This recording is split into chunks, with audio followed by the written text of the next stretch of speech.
Graças a Deus, louvado seja o nome do Senhor Jesus, muita paz para você, né? Hoje a gente vai falar sobre ser simples de coração, né? Simples de coração. Mas e o que significa ser simples? Quando você vai para o contexto bíblico, a expressão simples, ela tem a ver sim com simplicidade, mas em que contexto nós podemos distinguir essa expressão simples? Porque quando você vai para a Bíblia, como eu estava dizendo, você vai encontrar muitas significações e até você fica surpreso quando você vê o termo simples lá no livro dos Provérbios. Mas eu quero explicar para você o que significa a palavra simples, o que é ser simples. E a depender do contexto. Nesse nosso contexto, eu faço questão de explicar porque, de repente, você vai caminhar na Bíblia e você vai ver a expressão simples sendo posta de modo bem pejorativo. Quando você vai ver Provérbios, ele faz críticas ao homem simples. Então a gente tem que entender em que sentido essa simplicidade. Lá em Samuel, né, a gente sabe que 1 Samuel, o pessoal, ou 2 Samuel, na verdade, a simplicidade do povo fez com que muita gente seguisse a Absalão e se rebelasse contra Davi por causa da simplicidade do povo. Veja, muitos seguiram Absalão por causa da sua simplicidade. E aí significa dizer que essas pessoas estavam ausentes de malícia.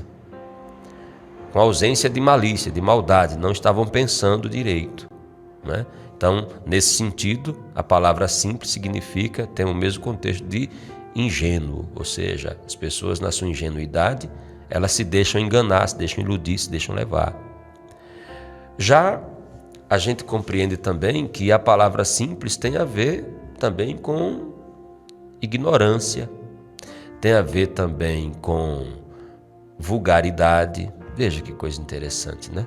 Então a simplicidade tem esses sentidos variados. Então eu posso fazer um monte de observação aqui. O sujeito é inocente, o sujeito é ingênuo, o sujeito é modesto, é humilde, é vulgar ou é ignorante. Então a simplicidade tem isso. A gente tem que entender de que simplicidade a gente está falando e vai falar hoje. Eu quero falar a simplicidade em um contexto diferente. Eu quero falar a simplicidade no contexto de sermos humildes, despojados de malícia, despojados de maldade. Então nós precisamos despojarmos-nos das maldades. É por isso que o Senhor Jesus diz assim, lá em Marcos, né? Ele diz, sede simples como as pombas e prudentes como as serpentes. Ou seja, sejam prudentes como as pombas. Eu vos envio para o meio de lobos, né?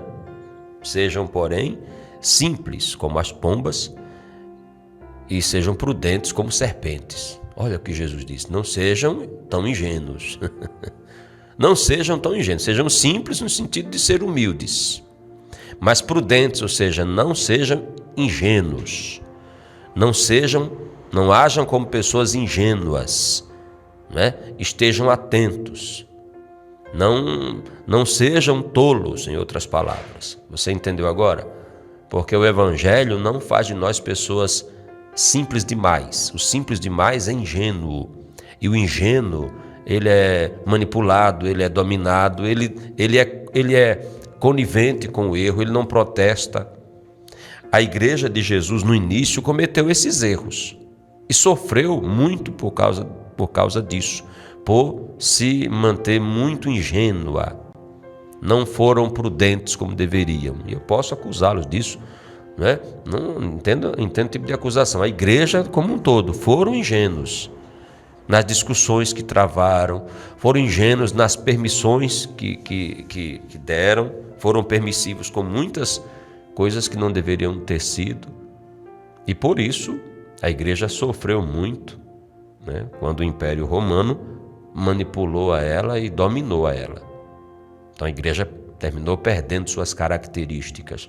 Até a Reforma Protestante, quando a Reforma Protestante era uma proposta de rever e de renovar, né, a fé do povo conforme o Evangelho, conforme dizia a palavra de Deus, conforme diz a palavra de Deus. E aí houve um levante, e a ingenuidade começou ou seja, a simplicidade começou a ter uma outra conotação. Já não tinha a ver mais com ingenuidade ou inocência, mas tinha a ver com o quê? Com prudência, mas tinha a ver com o quê? Com a ausência de malícia e uma postura digamos, mais firme, mais confrontante. E por isso nós estamos aqui. De outra forma, nós não estaríamos. Mas eu quero falar sobre simplicidade de coração, trazendo o contexto da humildade para mim e para você, para que nós possamos discutir isso. Tá certo assim? Então nós devemos ser simples de coração, mas numa significação de sermos humildes de coração. Uma interpretação assim, humilde de coração. E se eu preciso ser humilde de coração, eu preciso entender que essa humildade, ela tem a ver com a minha capacidade de entender as minhas limitações e entender as limitações das pessoas com quem eu vivo. E se eu entendo isso, eu não irei ser arrogante, eu não irei ser prepotente, eu não irei ser soberbo. Então preste atenção nisso. Quando eu falo da simplicidade, contextualizando a humildade, eu estou dizendo em outras palavras que eu tenho que tirar de mim toda a arrogância, toda a soberba, porque a arrogância é um grande mal na vida de qualquer pessoa. Então, quando as pessoas se tornam arrogantes, né? Quando as pessoas se tornam soberbas, elas fogem da simplicidade do Evangelho do coração. Mas e o que significa ser simples? Quando você vai para o contexto bíblico, a expressão simples, ela tem a ver sim com simplicidade, mas em que contexto nós podemos distinguir essa expressão simples? Porque quando você vai para a Bíblia, como eu estava dizendo, você vai encontrar muitas significações e até você fica surpreso quando você vê o termo simples lá no livro dos Provérbios. Mas eu quero explicar para você o que significa a palavra simples, o que é ser simples. E a depender do contexto. Nesse nosso contexto eu faço questão de explicar porque de repente você vai caminhar na Bíblia e você vai ver a expressão simples sendo posta de modo bem pejorativo. Quando você vai ver Provérbios, ele faz críticas ao homem simples. Então a gente tem que entender em que sentido essa simplicidade. Lá em Samuel, né, a gente sabe que 1 Samuel, o pessoal, ou 2 Samuel, na verdade, a simplicidade do povo fez com que muita gente seguisse a Absalão e se rebelasse contra Davi por causa da simplicidade do povo. Veja, muitos seguiram Absalão por causa da sua simplicidade. E aí significa dizer que essas pessoas estavam ausentes de malícia. Com ausência de malícia, de maldade, não estavam pensando direito, né? Então, nesse sentido, a palavra simples tem o mesmo contexto de ingênuo, ou seja, as pessoas na sua ingenuidade, elas se deixam enganar, se deixam iludir, se deixam levar. Já a gente compreende também que a palavra simples tem a ver também com ignorância, tem a ver também com vulgaridade. Veja que coisa interessante, né? Então a simplicidade tem esses sentidos variados. Então eu posso fazer um monte de observação aqui, né? O sujeito é inocente, o sujeito é ingênuo, o sujeito é modesto, é humilde, é vulgar ou é ignorante. Então a simplicidade tem isso. A gente tem que entender de que simplicidade a gente está falando e vai falar hoje. Eu quero falar a simplicidade em um contexto diferente. Eu quero falar a simplicidade no contexto de sermos humildes, despojados de malícia, despojados de maldade. Então nós precisamos despojarmos-nos das maldades. É por isso que o Senhor Jesus diz assim, lá em Marcos, né?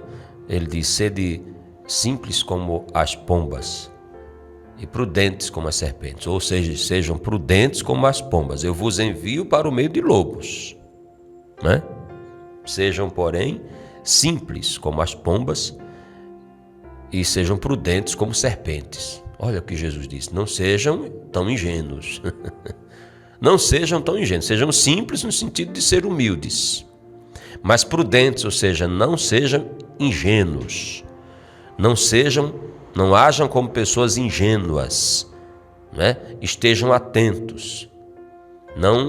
Não sejam tolos, em outras palavras. Você entendeu agora? Porque o Evangelho não faz de nós pessoas simples demais. O simples demais é ingênuo. E o ingênuo, ele é manipulado, ele é dominado, ele é conivente com o erro, ele não protesta. A igreja de Jesus, no início, cometeu esses erros e sofreu muito por causa disso, por se manter muito ingênua. Não foram prudentes como deveriam. E eu posso acusá-los disso, né? Não entendo tipo de acusação. A igreja como um todo foram ingênuos nas discussões que travaram, foram ingênuos nas permissões que deram, foram permissivos com muitas coisas que não deveriam ter sido. E por isso a igreja sofreu muito, né? Quando o Império Romano manipulou a ela e dominou a ela. Então a igreja terminou perdendo suas características. Até a Reforma Protestante, quando a Reforma Protestante era uma proposta de rever e de renovar, né, a fé do povo conforme o Evangelho, conforme dizia a palavra de Deus, conforme diz a palavra de Deus. E aí houve um levante, e a ingenuidade começou ou seja, a simplicidade começou a ter uma outra conotação, já não tinha a ver mais com ingenuidade ou inocência, mas tinha a ver com o quê? Com prudência, mas tinha a ver com o quê? Com a ausência de malícia e uma postura digamos, mais firme, mais confrontante. E por isso nós estamos aqui, de outra forma nós não estaríamos. Mas eu quero falar sobre simplicidade de coração, trazendo o contexto da humildade para mim e para você, para que nós possamos discutir isso. Tá certo assim? Então nós devemos ser simples de coração, mas numa significação de sermos humildes de coração. Uma interpretação assim, humilde de coração. E se eu preciso ser humilde de coração, eu preciso entender que essa humildade, ela tem a ver com a minha capacidade de entender as minhas limitações e entender as limitações das pessoas com quem eu vivo. E se eu entendo isso, eu não irei ser arrogante, eu não irei ser prepotente, eu não irei ser soberbo. Então preste atenção nisso. Quando eu falo da simplicidade, contextualizando a humildade, eu estou dizendo em outras palavras que eu tenho que tirar de mim toda arrogância, toda soberba, porque a arrogância é um grande mal na vida de qualquer pessoa. Então, quando as pessoas se tornam arrogantes, né? Quando as pessoas se tornam soberbas, elas fogem da simplicidade do Evangelho. Elas saem da simplicidade do Evangelho. E elas deturpam a simplicidade do Evangelho. Para a gente contextualizar isso, vamos para 2 Coríntios, capítulo 11, a partir do primeiro versículo. 2 Coríntios, capítulo 11. Veja o que é que o apóstolo São Paulo começa a falar. A gente vai andar um pouquinho na Bíblia, mas é muito importante você compreender, né? Vamos lá, olha, capítulo Novo Testamento, 2 Coríntios, capítulo 11, a partir do primeiro versículo.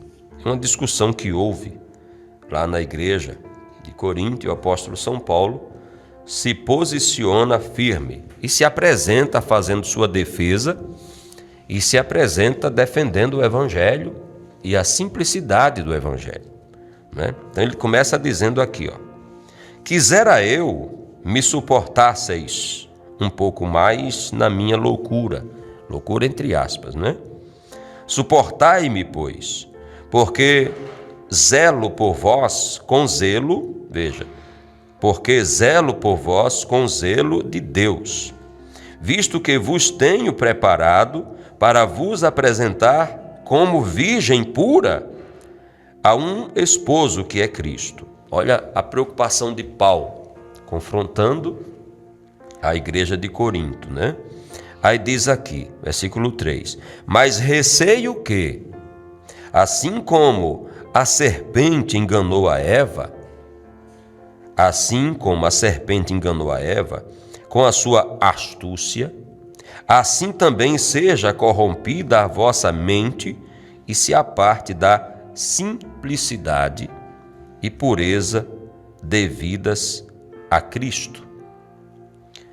Se na verdade vindo alguém prega outro Jesus que não temos pregado, ou se aceitais espírito diferente que não tendes recebido, ou evangelho diferente que não tendes abraçado, a esse de boamente o tolerais. Porque suponho em nada ter sido inferior a esses tais apóstolos. E embora seja falto no falar, não sou no conhecimento, mas em tudo e por todos os modos vos temos feito conhecer isto. Aí ele diz: cometi eu, porventura, algum pecado, pelo fato de viver humildemente, para que fosseis vós exaltados, visto que gratuitamente vos anunciei o Evangelho de Deus? Despojei outras igrejas, recebendo salário, para vos poder servir, e estando entre vós, estando entre vós, ao passar privações, não me fiz pesado a ninguém. Pois os irmãos, quando vieram da Macedônia, supriram o que me faltava. E em tudo me guardei e me guardarei de vos ser pesado. A verdade de Cristo está em mim. Por isso não me será tirada esta glória nas regiões da Acaia. E por que razão? É porque não vos amo? Deus o sabe.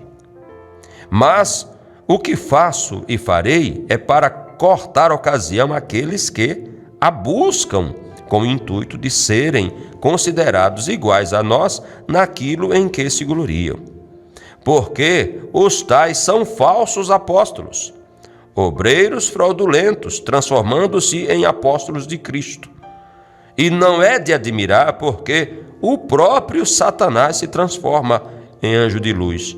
Não é muito, pois, que os seus próprios ministros se transformem em ministros de justiça, e o fim deles será conforme as suas obras. O apóstolo São Paulo, ele faz uma declaração aqui que me chama muita atenção. Eu queria trazê-la para você nessa discussão. E isso é um problema da igreja atual. Parece que a coisa se repete. Eu já disse em muitas situações e vou repetir para você compreender. Já falei na igreja, falei para os obreiros, para os pastores, nas nossas discussões de pastores. Mas vou trazer para todos agora, inclusive para todos que são de outras denominações. As três tentações, elas estão se repetindo.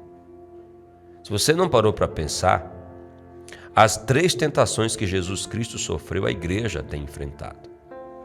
Em tempos diferentes, a igreja passou fome e foi proposto para a igreja transformar pedras em pães.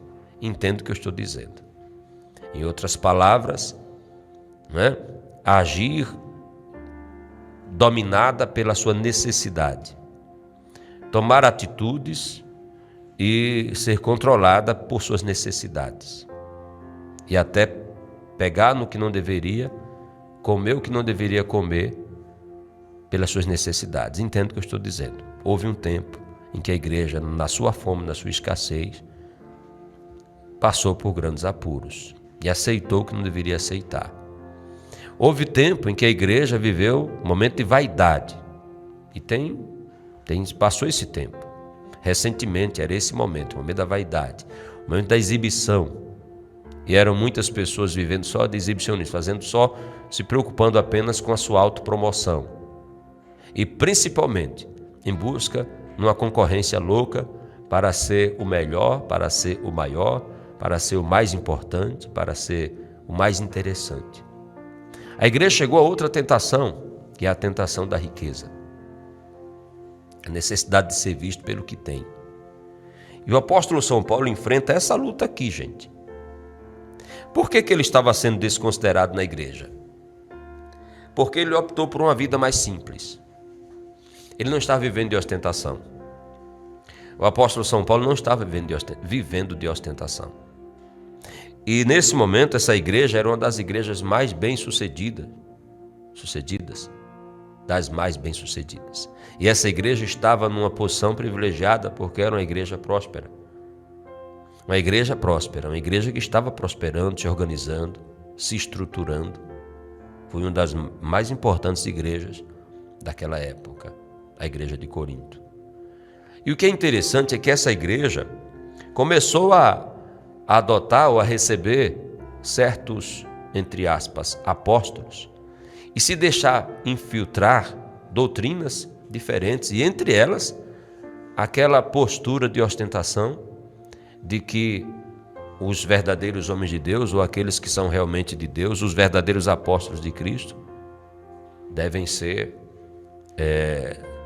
assumir uma postura diferenciada de homens muitíssimos abençoados. E essas bênçãos têm que ser manifestas na aparência, na maneira de se vestir, nas vestes de destaque, assim como os sacerdotes. Porque eles começaram a dizer, nós somos agora sacerdotes, estamos no lugar dos sacerdotes, então nós temos que nos destacar. E a linguagem dessa igreja era uma linguagem muito mais de exibicionismo. Os homens estavam muito preocupados com a aparência, muito preocupados com a riqueza, com a prosperidade. A preocupação era essa, e isso estava se tornando parâmetro para justificarem a bênção de Deus, como hoje. Muitas pessoas usam a riqueza como parâmetro de que está sendo abençoada. Em outras palavras, se você tem uma vida mais simples, é natural que você seja julgado que Deus não está te abençoando, porque as pessoas acham isso. Então há esse modelo ainda hoje, adotado pelo mesmo espírito da vaidade do passado. E esse modelo foi confrontado agora por uma pandemia. Interessante, né? Para você compreender que esse modelo agora perdeu o sentido, foi confrontado por uma realidade simples, por um vírus que desbancou todo esse modelo e revelou de que todos estão sujeitos às mesmas circunstâncias. Como reagimos a elas é que nos identificará como verdadeiros ou falsos, como cristãos sinceros ou hipócritas fermentados. Você está entendendo agora? Então o apóstolo São Paulo faz uma declaração fantástica aqui para que as pessoas não se corrompessem, não se deixassem influenciar, levando-se ou se deixando induzir por uma proposta de riqueza, de ostentação e de grandeza que não existe neste mundo. Entendeu agora? Então essa preocupação com ser grande, ter isso ou ter aquilo, em sinal de que é abençoado e até a pretexto de testemunhar de que é uma bênção, de que é abençoado, de que Deus é com você, porque muitas pessoas acham que esse é o parâmetro, Deus só é com a pessoa se ela for rica, se ela for próspera. E não é assim, nem sempre é assim. Deus é com a pessoa e ela é identificada pelos frutos que ela produz e não pela beleza da árvore. Entendeu agora? Árvore bonita e frondosa, árvore com muita folha, bonita e frondosa, não significa dizer de que ela é uma bênção. Ela pode ser amaldiçoada se não tiver frutos. Assim como a figueira que não deu frutos foi. Jesus foi até ela, porque ele viu ela com muitas folhas, bonita e viçosa. Então ele foi lá, até mesmo para dar um exemplo aos discípulos e para dizer que ele vai voltar. E ele vai voltar e quer achar entre nós frutos, não só a beleza. Ele quis dizer isso, foi o recado que ele disse. Mas não era tempo de fruto, mas ele vai voltar fora de tempo mesmo. Ele quer que nós estejamos com os frutos dele. Então estejamos dando frutos. Então, eu queria que você observasse o contexto geral aqui da palavra do apóstolo São Paulo. E ele começa a dizer, vou até ver aqui o versículo, deixa eu ver aqui de onde é que eu vejo. Tá. Deixa eu olhar aqui. Muito bem, deixa eu ver do versículo 3. Mas receio que assim como a serpente enganou a Eva, como foi que a serpente enganou a Eva? Você será como Deus. É ou não é? Pode comer desse fruto que você será como Deus. Assim como a serpente enganou a Eva com a sua astúcia, assim também seja corrompida a vossa mente e se aparte da simplicidade e pureza devidas a Cristo. Se na verdade, vindo alguém prega outro Jesus que não temos pregado, ou se aceitais espírito diferente que não tendes recebido, ou evangelho diferente que não tendes abraçado, a esse de boa mente o tolerais. Porque suponho que, na verdade, porque suponho em nada ter sido inferior a esses tais apóstolos. E embora seja falto no falar, não sou no conhecimento, mas em tudo e por todos os modos vos temos feito conhecer isto. Preste atenção. O apóstolo Paulo está dizendo o que aqui? Que nós precisamos preservar a simplicidade do Evangelho, e a simplicidade corresponde ao pensamento de Cristo, à proposta do Evangelho de Jesus, da doutrina de Cristo. E o Espírito que nós temos que receber é o Espírito Santo, o Espírito de Deus. Mas o que nós temos visto, o espírito da vaidade, o espírito da ganância, o espírito da avareza, o espírito da ostentação, o parâmetro para se, digamos, se avaliar alguém se é de Deus ou não, é se ela tem um carro novo, se ela tem uma casa nova, se ela está comprando roupa todo dia, se ela tem roupas caras. Esse é o parâmetro usado para julgar, para avaliar alguém se está na bênção ou na maldição. Se a pessoa estiver enfrentando lutas e adversidades, se a igreja for uma igreja muito pequena, está começando agora, acho que não é de Deus, se fosse de Deus, já teria construído o templo, já teria feito isso, feito aquilo outro. Tem muito juízo que está sendo baseado não na simplicidade do Evangelho, nem na simplicidade da doutrina de Cristo, mas sim na ostentação e na vaidade humana. E esses obreiros são fraudulentos, são falsos apóstolos, que se fantasiam de apóstolo de Cristo, mas na verdade torcem o que o Evangelho é e traz um outro Evangelho que não é o Evangelho do apóstolo São Paulo, que não é o Evangelho que o apóstolo São Paulo pregou ou o Evangelho que Jesus pregou, o Evangelho de Cristo, mas é um Evangelho baseado na ostentação, no exibicionismo e na, digamos, arrogância, na soberba. Na arrogância e na soberba. Você entendeu isso? Então, nós precisamos manter a nossa simplicidade e não julgue os outros pela aparência. E não se iluda com esses discursos mentirosos que estão sendo espalhados por aí, de que quem é de Deus tem que ser rico. Quem é de Deus tem que ser próspero no sentido de acumular riquezas.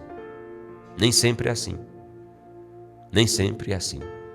Quem é de Deus dá frutos, testemunha, faz o bem, pratica o bem.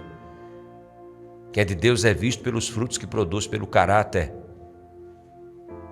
pelo testemunho que dá de Cristo, pela busca, pela salvação das pessoas, libertação e transformação. E não estou falando da libertação só do expulsar demônios, não. Libertar de uma vida que não condiz com o Evangelho e ensinar a pessoa a viver uma vida modelada pelo Evangelho. A simplicidade do Evangelho tem sido substituída pelo exibicionismo, pela arrogância, pela ostentação. Uns testemunhos fajutas, em que as pessoas estão só testemunhando só das riquezas que produzem, dos bens materiais, e se esquecem das riquezas interiores, do caráter que elas deveriam trazer, e testemunhar de um caráter modelado pelo Evangelho de Jesus. Caráter espiritual. Caráter de homem de Deus, de mulher de Deus, de servo de Deus. Não tem a ver com o carro que dirige, e não tem a ver com o sapato que usa, nem com o penteado que faz, mas tem a ver com o procedimento, com a postura frente ao próximo, com a postura frente à sua sociedade, com a postura frente à sua igreja, seu exemplo de vida. Exemplo de vida que deve ser reflexo do Evangelho. Uma vida transformada, um caráter ilibado, uma postura da qual você não tem do que se envergonhar. Estou falando do presente, porque do passado todos nós temos do que nos envergonharmos. Eu tenho, você tem, todos nós temos. Agora, o presente precisa ser um presente que testemunha daquilo que em Cristo nos tornamos. O que em Cristo somos e o que em Cristo nos tornamos. É isso que o Evangelho cobra de nós.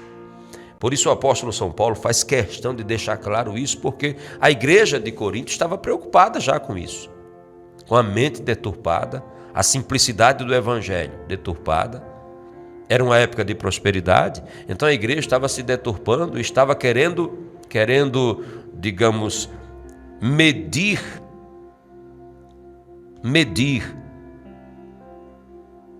as pessoas, ou medir os homens de Deus, os apóstolos de Cristo, os verdadeiros apóstolos de Cristo, pelo que eles poderiam ter. Por isso que Paulo diz aqui, cometi eu, porventura,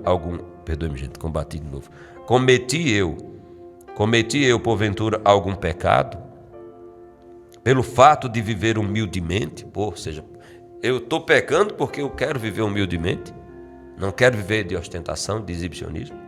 Aí ele diz, para que fosseis vós exaltados, visto que gratuitamente vos anunciei o Evangelho de Deus. Quer dizer, eu preferi viver humildemente. Eu escolhi isso.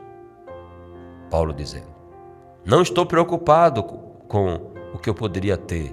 Esse humildemente é justamente a questão financeira. Por isso que eu preguei aí sem receber nada. Por isso que eu vos ensinei gratuitamente.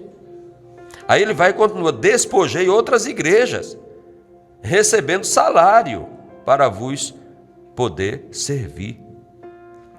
O que significa isso? Veja que a igreja está num momento muito bom. Era um momento de quê? Quando Paulo viveu. Quando era o tempo de Paulo? O tempo de Paulo era no primeiro século da igreja. Primeiro século da igreja. Imagine. A igreja já estava o quê? Sendo aceita. A igreja estava numa posição privilegiada. Deu para entender agora? De prosperidade, de institucionalização, de se organizar. A igreja estava organizada. A prova disso é que o apóstolo Paulo faz o quê? Essa declaração. Olha, eu despojei outras igrejas. Despojei outras igrejas recebendo salário para vos poder servir. Veja isso. Até ele foi chamado para pregar em determinada igreja que até recebia salário para isso. Mas ele, para servir aos coríntios, pregando sem receber nada, gratuitamente. Está vendo como a igreja estava se organizando? Mas existiam aqueles que aproveitavam essa prosperidade da igreja, um momento bom, para viver de ostentação. Estavam chamando a atenção dos outros, não pela palavra, pelo discurso, pelo ensinamento que faziam, mas pela aparência, pela riqueza que ostentavam. Entendeu agora a situação? Isso está fora da simplicidade do Evangelho. Eu não estou dizendo que você não deva ser próspero, não é nada disso, eu compreendo o que eu estou falando.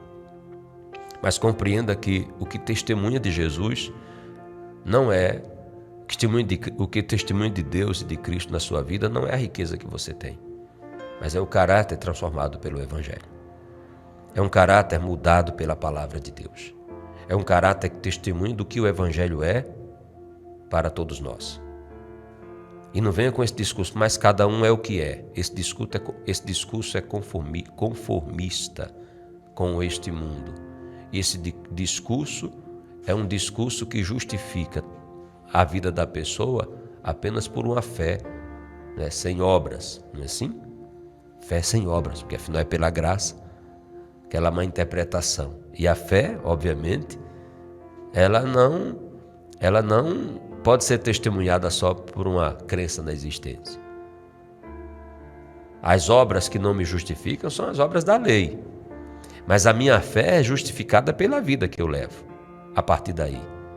E as obras a serem praticadas são aquelas que testificam daquilo que eu me tornei em Jesus. Eu já não faço mais o mal, eu procuro fazer o bem. O meu testemunho de vida, transformado pela palavra do Evangelho, são as obras que a fé exige que eu pratique, porque a própria fé já é um chamado para as boas obras. O apóstolo Paulo diz isso. Nós fomos chamados para isso. Pela graça nós somos salvos mediante a fé. Não vem de nós, não vem das obras para que ninguém se glorie. Mas afinal nós fomos chamados para as obras, para sermos diferentes. Porque se eu não me tornei uma pessoa diferente pela fé que eu digo que tenho, então essa minha fé foi ineficiente. Não me mudou, se ela não me mudou, então. E as obras não podem ser algo forçado. É algo que torna-se natural, porque eu me tornei uma pessoa diferente. Então minhas disposições, minhas predisposições já passam a ser outras. De outra forma, eu não fui transformado pelo Evangelho que eu ouvi. E se eu não fui transformado pelo Evangelho que eu ouvi, das duas uma. Ou eu não ouvi o Evangelho, ou o Evangelho que eu ouvi não foi aceito por mim. Porque quando eu ouço o Evangelho e aceito o Evangelho, há uma transformação na minha vida. Então eu começo a tirar de mim toda a soberba, toda a arrogância, e o Evangelho começa a fazer um tratamento no meu coração e me leva à simplicidade.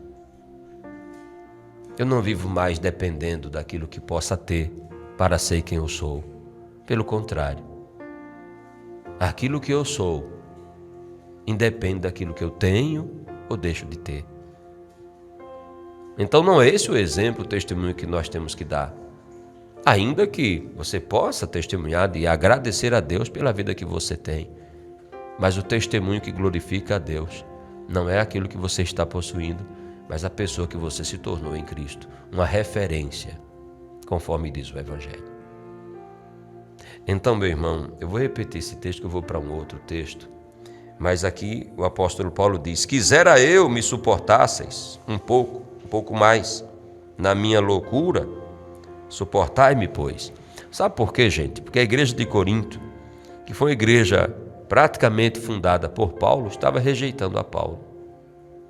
E rejeitando a Paulo por falsos profetas, falsos apóstolos que estavam se infiltrando, e estavam induzindo as pessoas a aceitarem os seus discursos. E eles estavam sendo mais aceitos porque eles estavam sendo vistos aparentemente como homens que Deus havia escolhido, uma vez que estava abençoando o que eles tinham.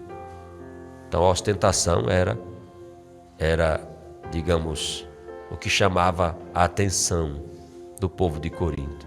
E assim eles começaram a se desviar do evangelho que Paulo estava trazendo e que a princípio fundou a igreja.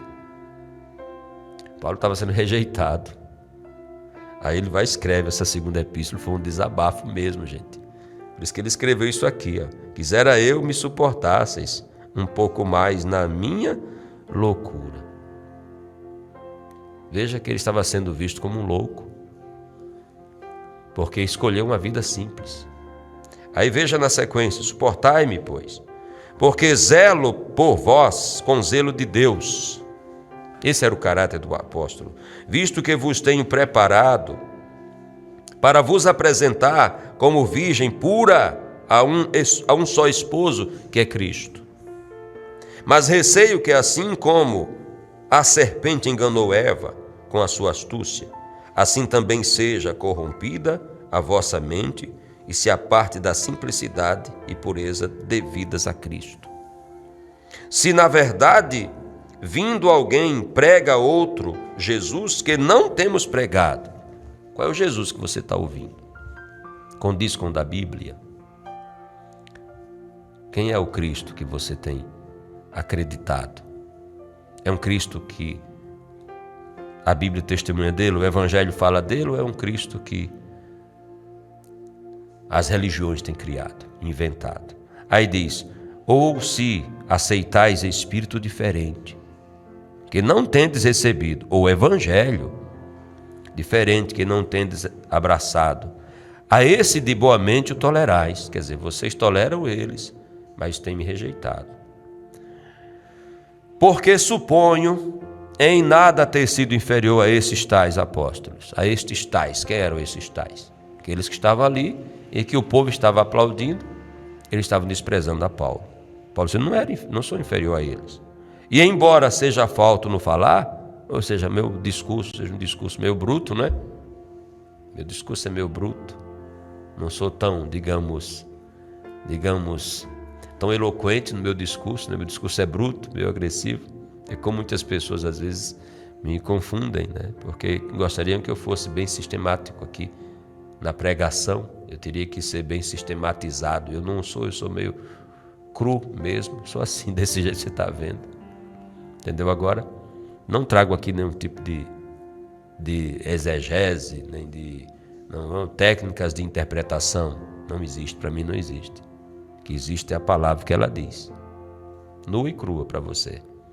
Então, técnicas e estratégias de interpretação, fórmulas de interpretação, para mim, não são válidas. Pode ter alguma importância no sentido literário, arqueológico, mas no que se refere à fé, não. Que a fé se discerne, ou a palavra da verdade se discerne espiritualmente, pela intimidade que nós temos com Deus, pela nossa vida de oração, nossa comunhão com o Senhor. É isso que eu vivo. Então preste atenção que o apóstolo Paulo diz, por quê? Versículo 5, porque suponho em nada ter sido inferior a esses tais apóstolos. E embora seja falto no falar, bruto, né? No falar, não sou no conhecimento, quer dizer, no conhecimento eu sei o que estou dizendo.